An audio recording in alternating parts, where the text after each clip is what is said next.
Mas o Brunão, ele me colocou numa fria, gente. Né? O Brunão, essa semana que passou, o Brunão falou pra gente que foi para um encontro de pastores. Aí comecei a ver as histórias do Brunão. Não sei se vocês viram, o Brunão tava lá, acordeon, galera mó no forrozão, curtindo. Falei, eu mandei pra assim, cara, o que tá rolando aí, né, velho? Falei, você tá no retiro de pastor ou você tá no encontro aí da nossa música brasileira? Que eu não tô entendendo aí o que tá acontecendo, né? Falei, pô, velho. Ele falou, não, cara, fica tranquilo, cara. É Romanos é tranquilo.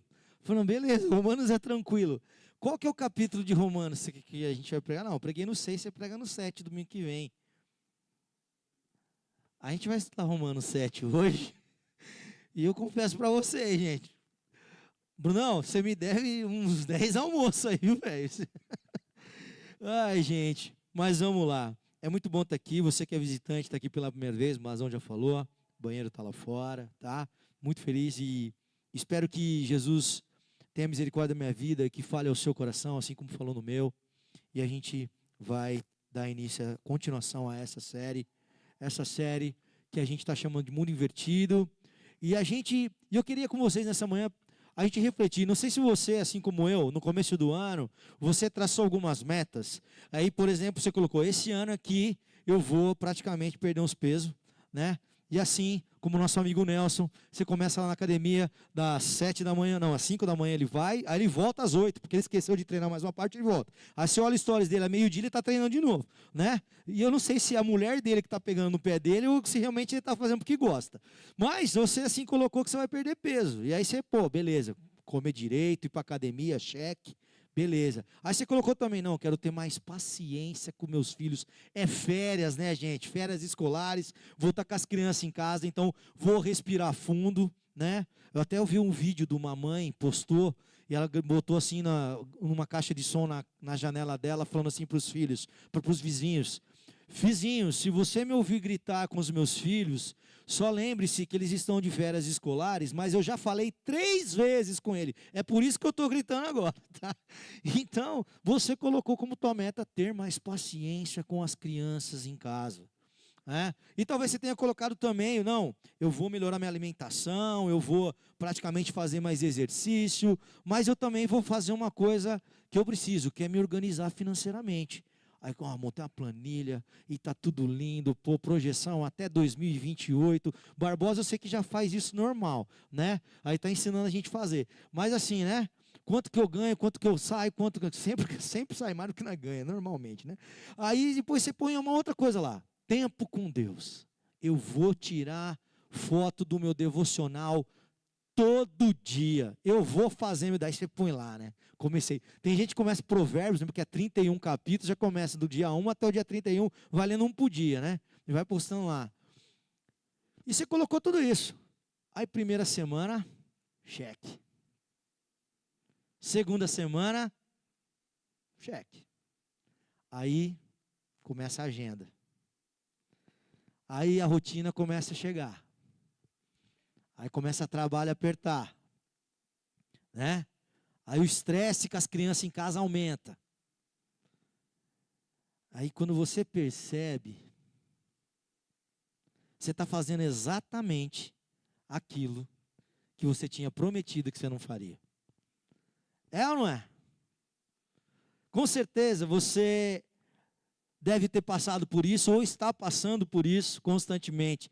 E aí surge uma pergunta muito silenciosa, que às vezes a gente não verbaliza aqui na igreja ou até mesmo dentro da nossa casa, mas que muita gente carrega no coração. E a pergunta é: se eu sei o que de certo, né? Se eu sei o que é certo, por que é tão difícil viver isso? Talvez você faça essa pergunta. E às vezes você também fala, poxa, esse ano eu queria me dedicar mais a conhecer Jesus.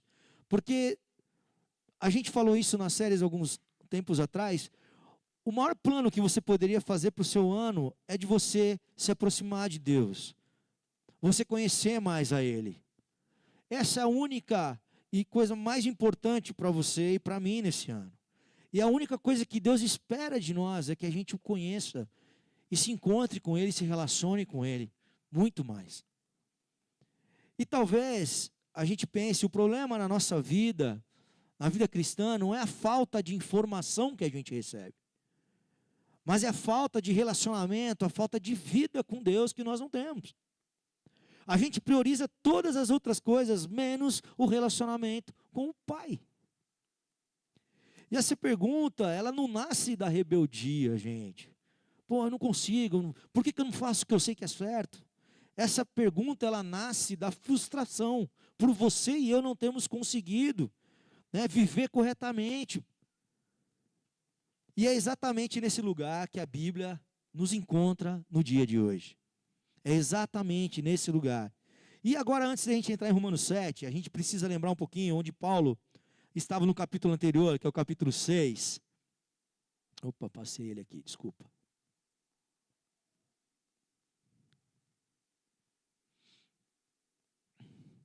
Romanos capítulo 6, ele é um capítulo de declaração muito objetiva sobre quem nós somos em Cristo.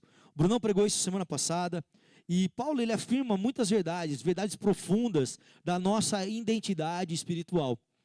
E em Romanos capítulo 6, para vocês terem uma ideia, tem um dos versículos, ele fala o seguinte: pois sabemos que o nosso velho homem foi crucificado com ele quem? Jesus Cristo, para que o corpo do pecado seja destruído e não mais sejamos escravos do pecado. Paulo ele está dizendo algo muito real e muito definitivo que aconteceu conosco em Cristo Jesus. Primeiro ele coloca que a nossa velha identidade morreu, nosso velho homem morreu. Os costumes, as tradições, as coisas que nós vivíamos, morreu com Cristo. O domínio do pecado foi quebrado, nós não somos mais dominados pelo pecado. Nós não somos mais escravos do pecado. E ele conclui com uma afirmação muito poderosa no versículo 14, capítulo 6. Pois o pecado não os dominará, porque vocês não estão debaixo da lei, mas debaixo da graça. Gente, isso é evangelho puro. Isso é TNT do evangelho, tá?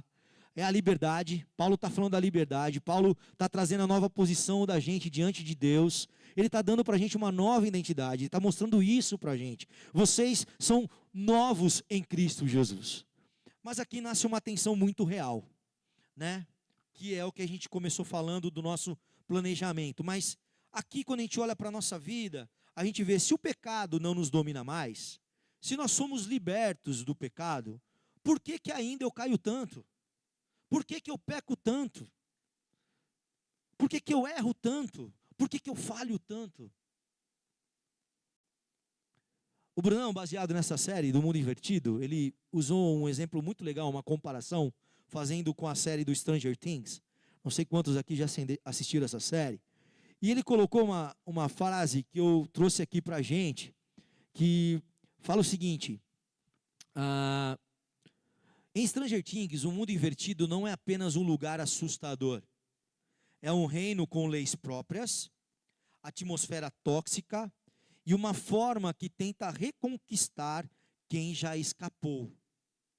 O perigo não é só entrar no mundo invertido. O perigo é sair, mas continuar vivendo como se ainda estivesse lá dentro. Talvez eu e você, olhando para Romanos 6, a gente entenda que Paulo está declarando a libertação.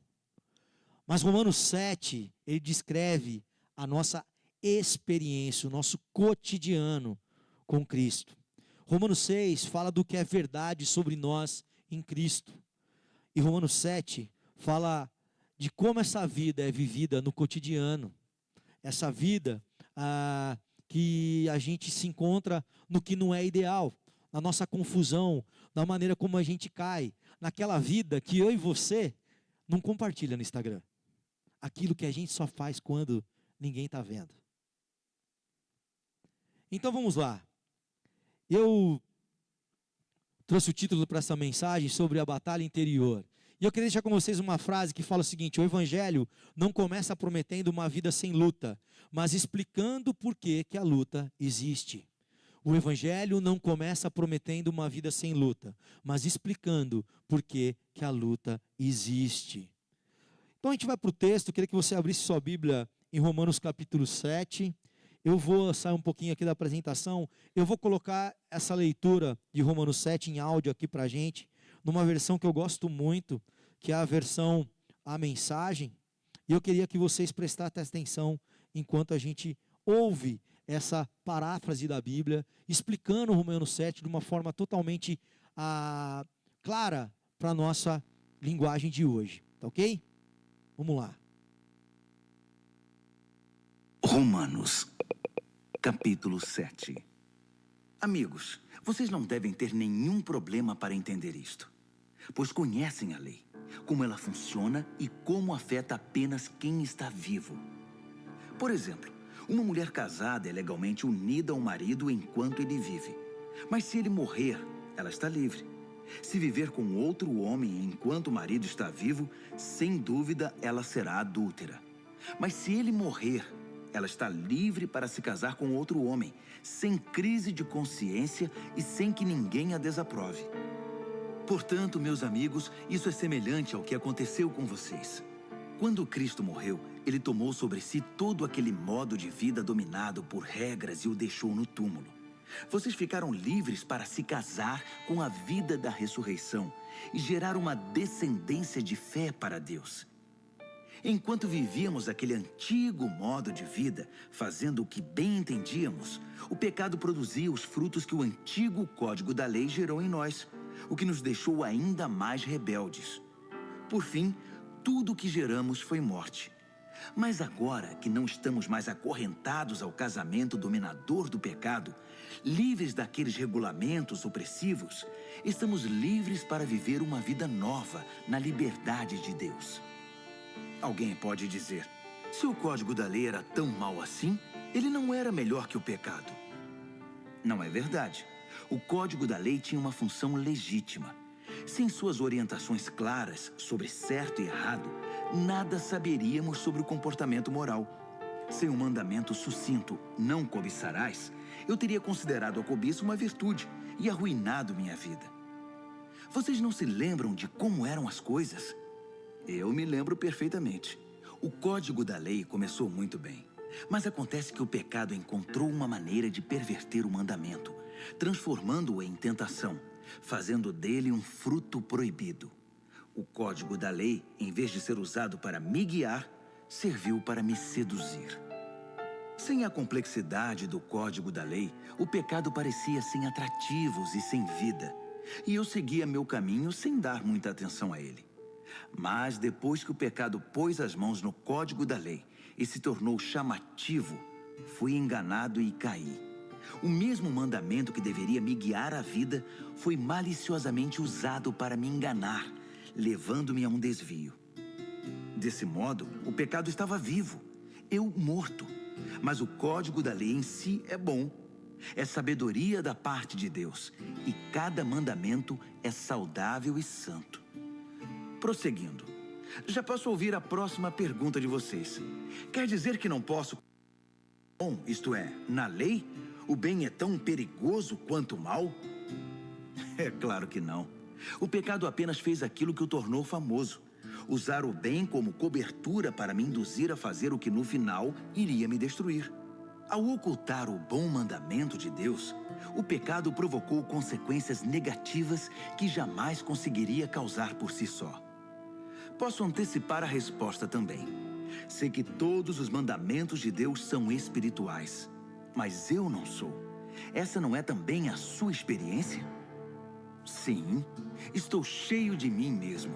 Afinal, passei longo tempo na prisão do pecado. O que não entendo a meu respeito é que decido uma coisa e faço outra, sendo levado a fazer o que absolutamente desprezo. Então, se não consigo decidir o que é melhor para mim mesmo e fazê-lo, é óbvio que o mandamento de Deus é necessário. Entretanto, preciso de algo mais. Pois se conheço a lei e mesmo assim não posso guardá-la, e se o poder do pecado dentro de mim insiste em sabotar minhas melhores intenções, obviamente preciso de ajuda. Entendo que não posso cumpri-la. Posso desejar, mas não posso fazer. Decido fazer o bem, mas de fato não o faço. Decido não fazer o mal, mas acabo fazendo de um modo ou de outro. Minhas decisões não resultam em ações. Algo está muito errado no meu interior e sempre tira o melhor de mim. Isso acontece tanto que já é previsível. No momento em que decido fazer o bem, o pecado está lá para me derrubar.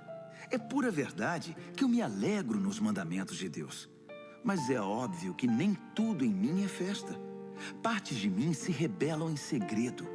E quando menos espero, elas assumem o controle. Já tentei de tudo, mas nada resolve. Já não aguento mais. Não há ninguém que possa me ajudar? Não é essa a verdadeira pergunta? A resposta, graças a Deus, é que Jesus Cristo pode e me ajuda.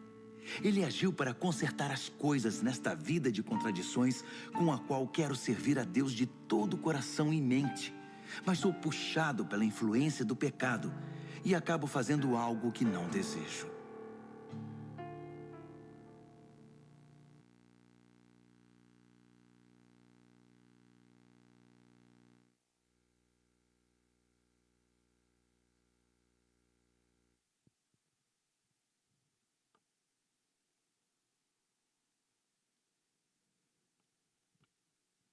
Se a gente olhar para o texto de Romanos 7, a gente vai começar a ver que Paulo faz muitas ligações ao capítulo 6, voltados principalmente sobre nós estarmos libertos do pecado, sobre o pecado não ter domínio sobre nós. Mas nós vamos ver algumas coisas também em Romanos capítulo 7, principalmente do 1 ao 6. E Paulo, ele é muito claro em seu texto, quando ele fala: meus irmãos, falo a vocês como pessoas que conhecem a lei, né? E ele também vai, mas se o marido morrer, né? Ele começa um exemplo, falando do casamento, né?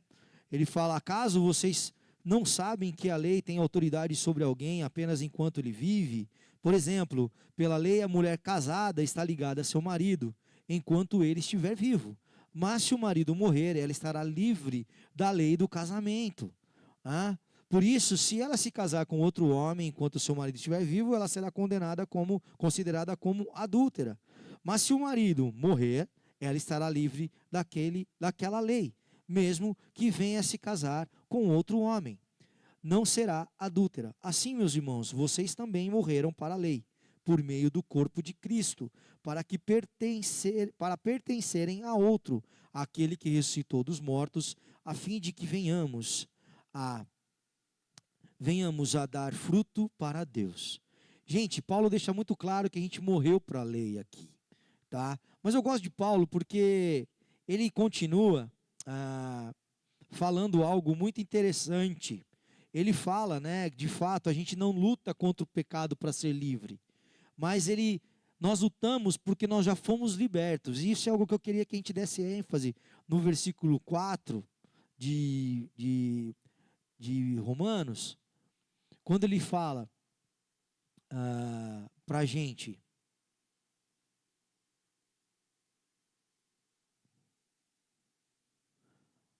assim, meus irmãos, vocês também morreram para a lei, por meio do corpo de Cristo, para pertencerem a outro, aquele que ressuscitou dos mortos, a fim de que venhamos a dar fruto. O que Paulo está querendo dizer aqui para a gente? A lei tinha autoridade, beleza, isso é a primeira coisa. São três coisas. Primeiro, que a lei tinha autoridade. Então a lei governava a relação do povo com Deus. Ela dizia o que fazer e o que não fazer, o que evitar e quais que eram suas consequências, tá? Então a lei era autoridade. Segundo, essa relação terminou com a morte de Cristo. Paulo usa o exemplo do casamento, né? A morte encerra igualmente a relação anterior. E em Cristo nós morremos para essa forma antiga. O que Paulo está fazendo aqui? Simples, muito simples. Ele está pegando o homem do casamento e chamando ele de lei, e pegando a mulher como nós, como igreja. E ele está falando o seguinte: olha, vocês morreram em Cristo. Antigamente vocês estavam casados com esse homem chamado lei, mas quando Cristo morre, vocês morrem com Cristo e ressuscitam com Cristo. Logo vocês estão o quê? Libertos da lei para poderem se casar novamente com Cristo. Paulo simplesmente está falando isso e falando: olha, é assim que nós vivemos hoje a partir de Cristo. Por que ele está falando isso? Ali em Romanos, existiam muitos judeus que ainda viviam com as tais regras da Torá, de cumprir todas as questões, rituais, e eles estavam de olho em Paulo, porque Paulo havia pregado anteriormente sobre algumas coisas do tipo, vocês não precisam mais viver praticando a circuncisão. Cristo já pagou por você o preço. E isso ele falava para os gentios, e aí os judeus, mas como assim? Como assim esses caras não vão fazer isso? Eles querem vir aqui, estar com a gente, mas não vão ser circuncidados, Paulo? Não vão cumprir a regrinha? E aí Paulo começa a detalhar sobre o que Cristo fez. Ele falou assim, olha, vocês estão aqui, vocês disseram que creram nisso, e que vivem isso aqui em Roma. E em Cristo, gente, a gente, como falou aqui, nós morremos para essa antiga forma. E qual que era essa antiga forma? E aí eu quero deixar para vocês algumas coisas que talvez faça sentido para você na vida que você tem levado. Talvez essa antiga forma seja um relacionamento com Deus baseado em desempenho. Uma vida baseada em obediência para você ser aceito. Quando eu falo uma vida baseada na obediência, eu me lembro de que muitas vezes a gente ouvia de pessoas mais velhas que se você não viesse para a igreja, Deus estava muito triste com você. Você precisa vir na escola dominical. Mas não falou que, deu o exemplo do Fernando e tal aqui, mas eu entendo que não é por obediência. É porque ele ama Jesus. Por que você vem para a comunidade de movimento? Por obediência? Se você vem por obediência, me desculpa, você está totalmente errado. Você está obedecendo a quem? Mazão que falou que é para vir para a igreja? Terceiro, medo de errar e ser rejeitado. Você se relaciona com Deus por medo de errar porque você quer fazer tudo certinho. Então, eu vou para a igreja no domingo de manhã, eu participo do grupo Conexão, sirvo no ministério, ajudo nas crianças, eu viajo, participo dou o dízimo, invisto no Casa Legado, eu sou o cara. Eu não erro. Você vive tentando acertar, porque esse é o relacionamento que Deus espera de você.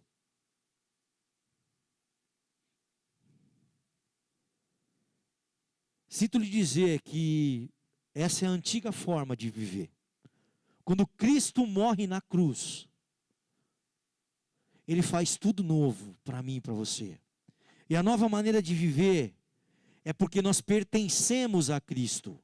Nós não simplesmente obedecemos às regras. Nós pertencemos a Cristo. Nós somos parte de Cristo. E fazer parte de Cristo implica em uma coisa: em obedecê-lo, em seguir as suas leis. Mas espera aí, estamos contradizendo. Você não faz mais por medo. Você faz isso porque você vive a partir da graça, não para conquistá-la, porque ela lhe foi dada. Mesmo sem eu e você merecer. A gente podia falar aqui de graça comum, né, onde Deus faz chover para todo mundo. Gentios e judeus, evangélicos ou não evangélicos. Faz nascer o sol para todo mundo, essa é a graça comum de Deus.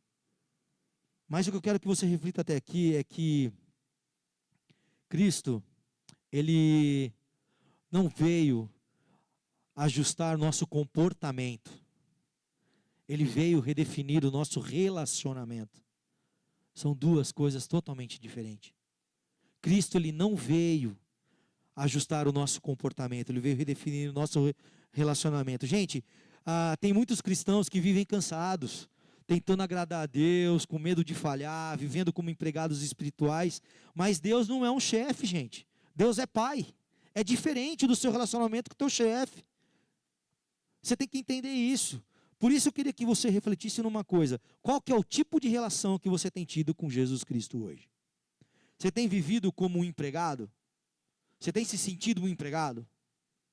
Se esse é o tipo de relacionamento que você tem tido com Deus, talvez você precisa voltar a entender o que Cristo fez por você na cruz. Se você tem ouvido pregações desse tipo, talvez você precisa confrontar quem está pregando com a palavra de Deus e pode usar Romanos 7. Ou você tem vivido um tipo de relacionamento onde um filho se relaciona com o pai, que ele pode chegar e falar: pai, eu não estou conseguindo, me ajuda. Pai, eu não entendi o que você quis dizer. Pai, como que eu faço isso? Pai, eu estou me sentindo envergonhado pelo que eu fiz. Pai, me perdoa. Ou você está assim: sim, Senhor, eu já fiz. Sim, ó, já está entregue. Ó, domingo eu estou lá. Ó, pode deixar, eu vou fazer. Ó, estou pensando no próxima série, o que vai acontecer. Ó, já separei meu dinheirinho do dízimo do ano inteiro. Ó, já estou... É assim que você tem vivido o relacionamento com o pai? É duro falar sobre isso, é muito duro. Mas o seu relacionamento com o pai tem que ser não pelo que ele pode te dar. Porque a única coisa que ele pode te dar de melhor é a salvação em Cristo Jesus. Não é a tua conta, não é a tua profissão, não é o teu casamento, não é os teus filhos, desculpa, não é. É a salvação. Mas que você se relacione com ele de fato, pelo que ele é. E Paulo continua, no versículo do 7 até o 12, ele diz o seguinte: que diremos então? A lei é pecado? De maneira nenhuma. De fato, eu não saberia o que é pecado a não ser por meio da lei. Pois na realidade, eu não saberia o que é cobiça se a lei não dissesse: não cobiçarás. Mas o pecado, aproveitando a oportunidade dada pelo mandamento, produziu em mim todo tipo de desejo cobiçoso. Pois sem a lei, o pecado está morto. Antes eu vivia sem a lei, mas quando o mandamento veio, o pecado reviveu e eu morri. Descobri que o próprio mandamento, destinado a produzir vida, na verdade produziu o quê? Morte. Pois o pecado, aproveitando a oportunidade dada pelo mandamento, enganou-me e por meio do mandamento me matou. De fato, a lei é santa e o mandamento é santo, justo e bom. E o que a gente vai dizer então? Que a lei é pecado? É isso? Paulo responde na lata: de maneira nenhuma. Gente, a lei, ela é... Opa, caiu aqui. Não desconectou não. Tá tenso hoje, hein? Mas vamos que vamos.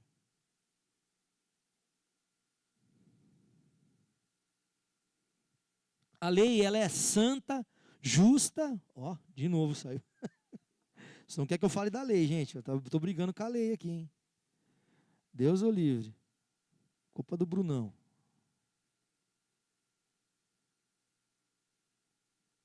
Agora ficou. Ó, sacanagem. A lei, ela é santa, justa e boa, né? E, gente, mas a lei, ela tem um limite. E esse limite é o que eu escrevi ali. A lei, ela revela para a gente o pecado, mas ela não remove o pecado. Ela mostra para a gente o que a gente está fazendo de errado. Mas, de fato, ela não nos conserta. Ela é como um espelho, né? Quando você faz churrasco lá, às vezes você mexe no carvão, você passa na cara, na roupa, né? Aí você chega, nossa, eu tava desse jeito, tava desse jeito, né? Mulherada que tá na maquiagem aí, fazendo make, né? Tá saindo, o batom tá torto, né? Fez errado, né? A lei é isso, mostra pra gente o que tá diferente, o que tá fora do padrão. É isso que a lei faz, né? Ela revela o pecado, mas não remove o pecado, né? Mas Paulo, ele continua e fala: eu não teria conhecido o pecado se não fosse pela lei. Então, gente, o que a gente precisa pensar? Que a lei é como se fosse um exame de sangue. Você já fez exame de sangue? Você vai lá, faz o exame, chega lá com o diagnóstico, está falando assim: ó, você tá com uma deficiência aqui de vitamina. Você precisa repor. Beleza, você viu o exame, mas aí, repôs? Não. A lei faz isso com a gente. Gente, regras não transformam corações. Desculpa. O coração não transforma. Ela pode transformar a conduta. E o exército faz muito bem isso com as pessoas. Muda a conduta. E disciplina sem graça de Deus, ela gera culpa ou orgulho. Quando eu falo disciplina gera culpa ou orgulho, porque talvez quem cumpra tanto a lei, como os fariseus da época, se sintam o quê? Orgulhosos. E talvez muitos cristãos hoje das igrejas evangélicas, que cumprem todo um calendário, se sintam orgulhosos, porque eles cumprem toda uma regra. Mas também pode sentir culpa, como eu disse. A lei pode trazer culpa, porque você não consegue cumprir. Você não tem condições de cumpri-la. Isso o quê? Te frustra, que nem seu plano no começo do ano. Você continua errando. Mas a boa notícia é que só o Espírito Santo produz na gente uma mudança real. Sabe, gente, hoje o povo evangélico tenta impor regras e costumes, sendo totalmente doutrinas que a gente busca viver, que são baseadas na palavra de Deus. Elas usam textos fora de contexto para que você viva de uma forma sem culpa, mas também tirando a essência do evangelho, tirando a cruz, colocando qualquer outra coisa no lugar da cruz. Tem um livro muito interessante do David Nicholas que se chama O que Fizeram do Evangelho. E ali ele apresenta a má notícia, a boa notícia do evangelho. E se você não tem vivido isso, você tem ouvido qualquer outra coisa, você tem se alimentado da palavra de Deus por cortes de Instagram, de reels de Instagram, eu sinto que você está vivendo de migalhas, gente. Vocês não estão entendendo o contexto. Vocês estão se alimentando cada vez mais de pequenas frases, muitas vezes fora de contexto. Isso tem alimentado você, muitas vezes a tua ira, não a tua aproximação e comunhão com o Pai. A gente vive ali cheio de dopamina toda hora, reels, não sei o que. Cara, você fica 1 hora no celular. E se você for para o banheiro então, você fica 2.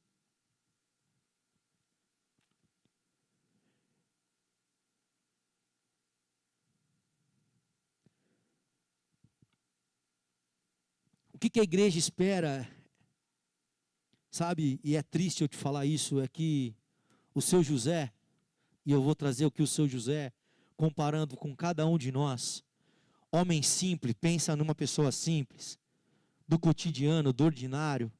Muitas igrejas evangélicas esperam que o seu José, aquele cara que muitas vezes tem 3 empregos para sustentar sua família, aquele cara que acorda cedo. Muitas igrejas estão querendo que o seu José entenda aquela carga de ritos, de dogmas, de agenda, para que ele cumpra.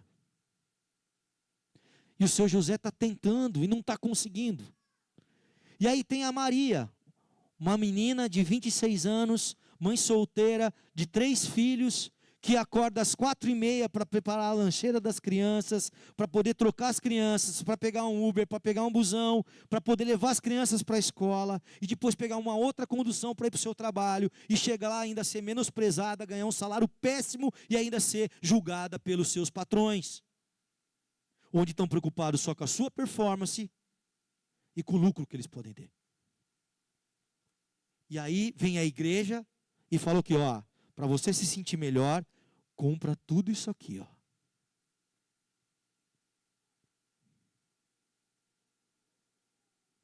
Talvez você já tenha vivido isso. Talvez você já tenha... Pode até ser a história de alguém aqui, isso que eu acabei de dizer. E diante disso, você está cansado de costumes, está cansado de tradições, está cansado de cada vez mais dizer sim e não ser ouvido. Hoje eu tenho até medo de falar que eu sou um cristão evangélico frente a tudo que tem vivido no Brasil.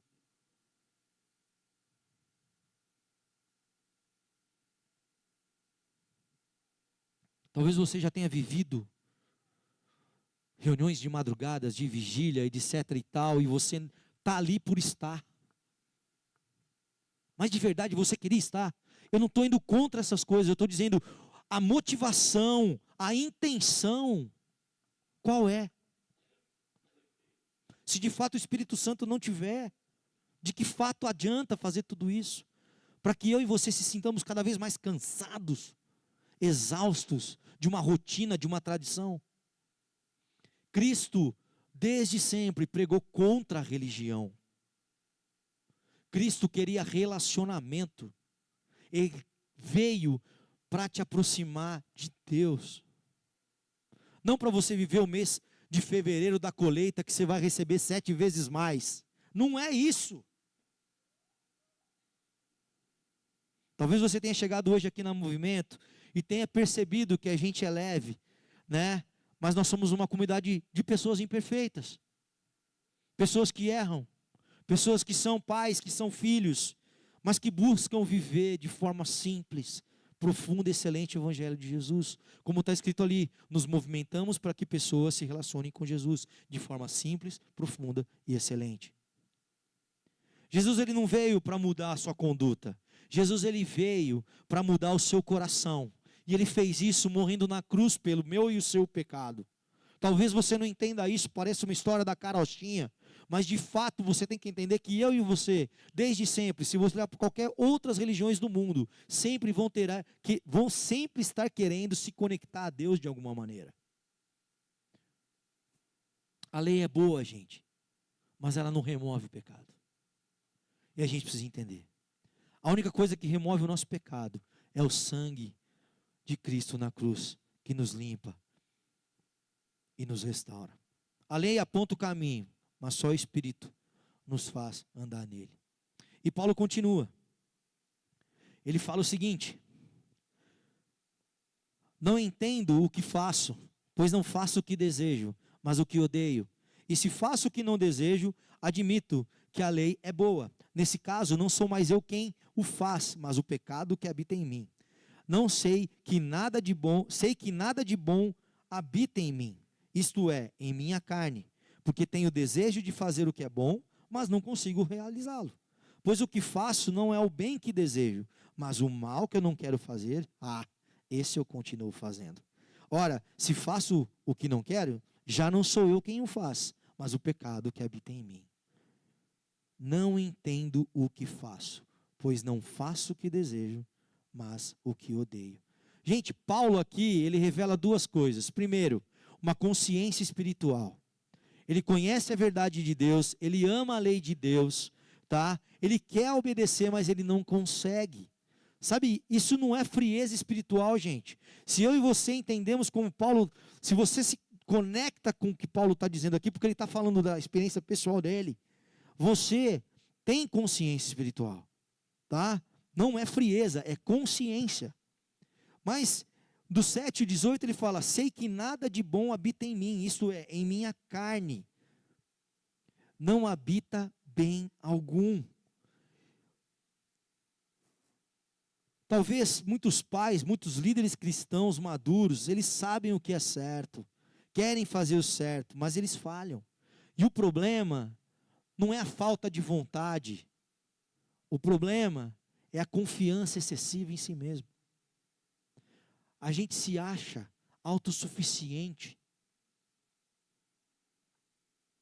Querer o bem não é o mesmo que conseguir praticá-lo. Aqui vos fala alguém que tenta emagrecer há mais de 30 anos. E não é fácil. É difícil. Mas não é impossível.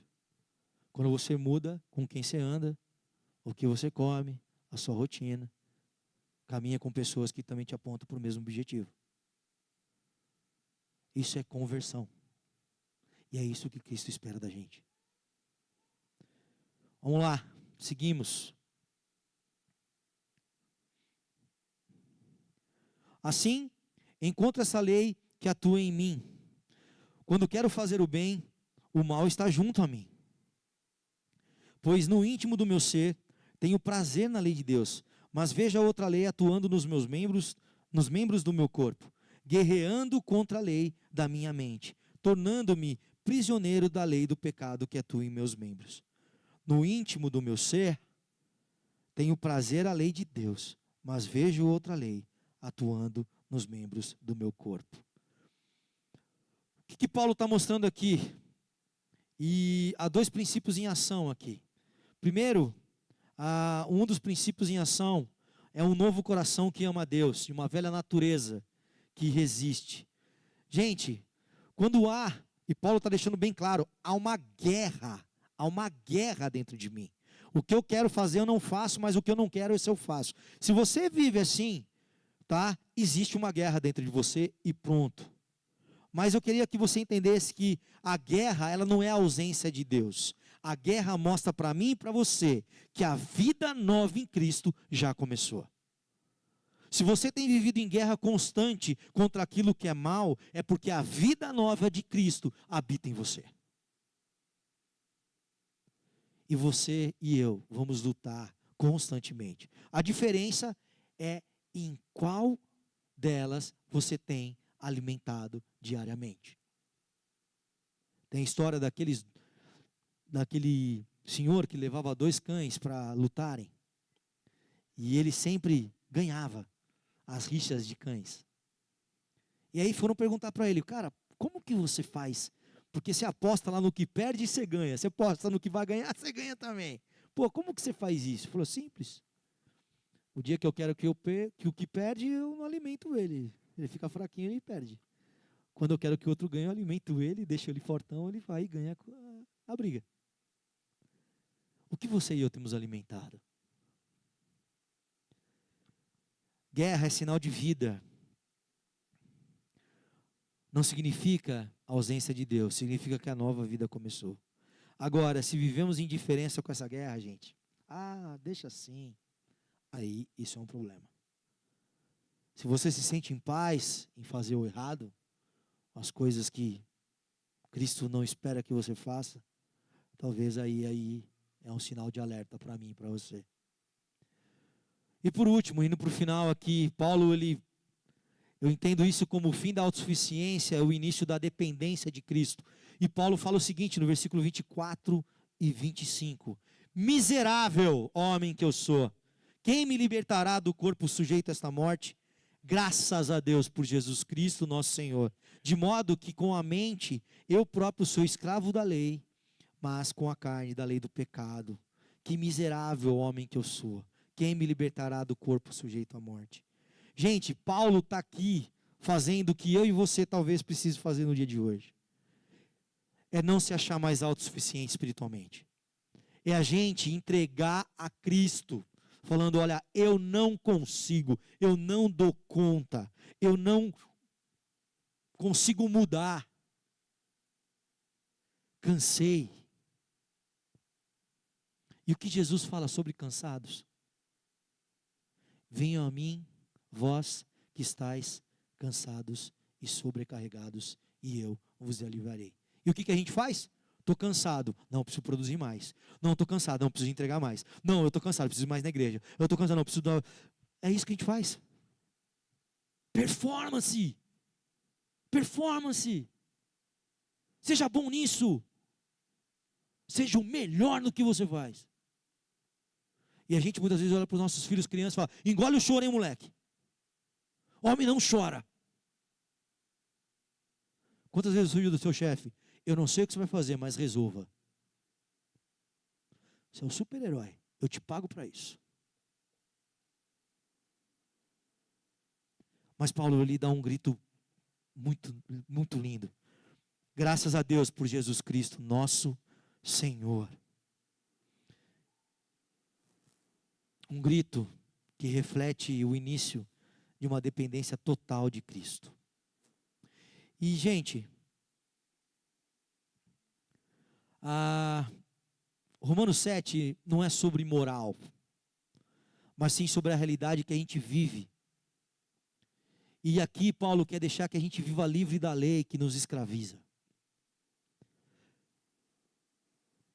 Eu queria deixar para vocês essa frase: a resposta de Deus para o nosso desespero não é mais esforço que a gente tem que fazer.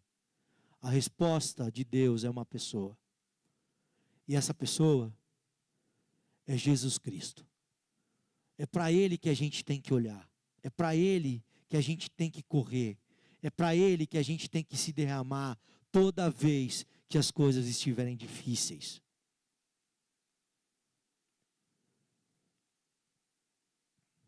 Jesus é o único que pode tirar toda a acusação que há em nós, que nos condena, que nos impede. Se você não tem experimentado um relacionamento com Cristo, eu te convido a caminhar com a gente. Convido a você a ficar aqui depois do encontro e conversar comigo e com outros pastores sobre isso. Se você está tendo dificuldade e você já faz parte da movimento e não está conseguindo desenvolver a sua espiritualidade, eu te desafio a procurar o conselho dessa igreja, a procurar os pastores dessa igreja e conversar com eles.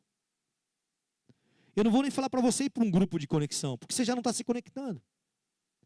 Agora, se você tem o desejo e quer, se envolva. Porque é no grupo de conexão que a gente vive família, que a gente vive igreja. Aqui é muito rápido. Talvez você não vai se lembrar nem de 5 minutos do que eu falei aqui hoje. E sabe, gente, a carta de Paulo aos Romanos, quando a gente tem a Bíblia, ela é dividida por capítulo. Mas a carta ela não tem capítulo, é começo e fim. E se hoje a gente entende que Paulo quis nos dizer em Romanos 7 que nós morremos para a lei, mas vivemos para Cristo, então eu queria que você saísse daqui com um spoiler da semana que vem, e que você não saia daqui sem saber que nós somos sepultados com Ele, fomos unidos a Ele e vivemos com Ele. Mas eu também queria dar esse spoiler para você, e o Brunão que me perdoe, mas não tem como concluir Romanos 7, se a gente não falar do primeiro versículo de Romanos 8. E ele fala o seguinte: portanto agora já não há condenação para os que estão em Cristo Jesus. Amém? Não há condenação para aqueles que estão em Cristo Jesus.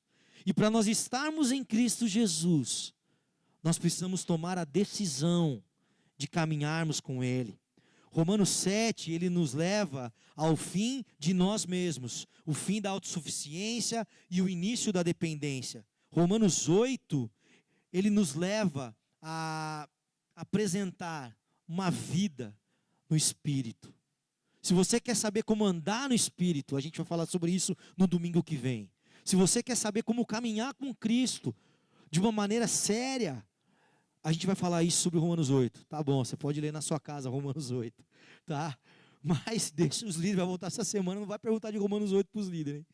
Mas, sabe, gente, existe algo muito pior. Muito pior. E eu queria que você pensasse comigo aqui para a gente refletir, para praticar.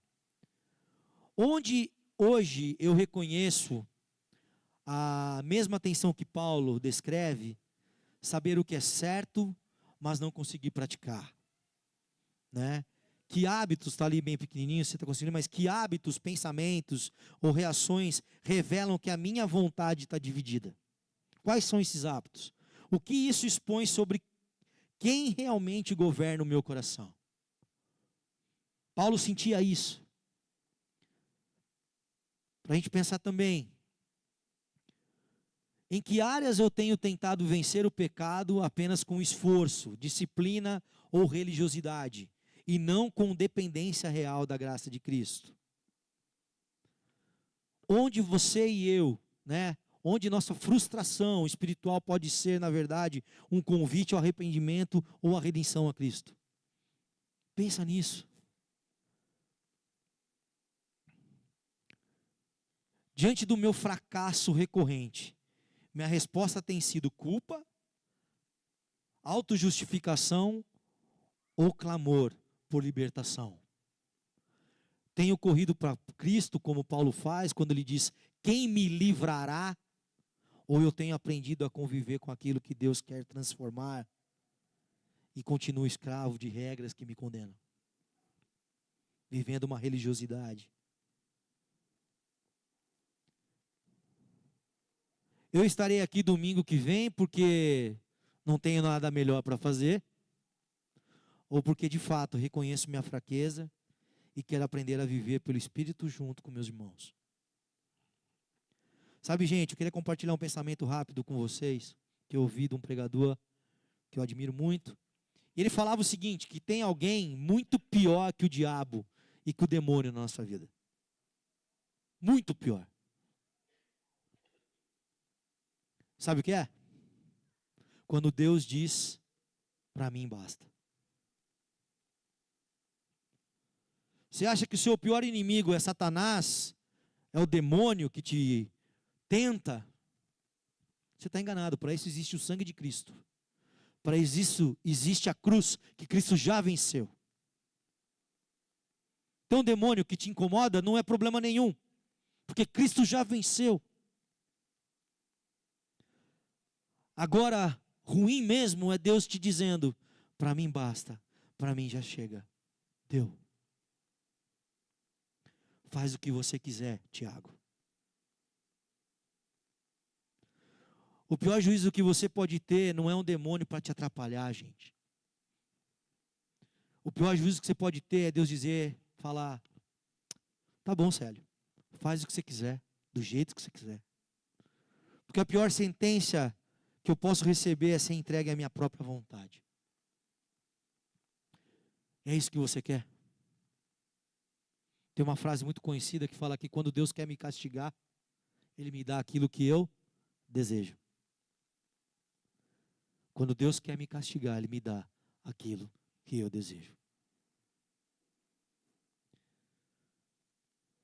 E para confirmar essa questão de Deus falar para mim basta, Romanos capítulo 1, 24 e 25 diz o seguinte: por isso Deus os entregou à impureza sexual, segundo os seus desejos pecaminosos dos seus corações, para a degradação dos seus corpos entre si. Trocaram a verdade de Deus pela mentira, e adoraram e serviram a coisas e seres criados em lugar do Criador, que é bendito para sempre. Amém.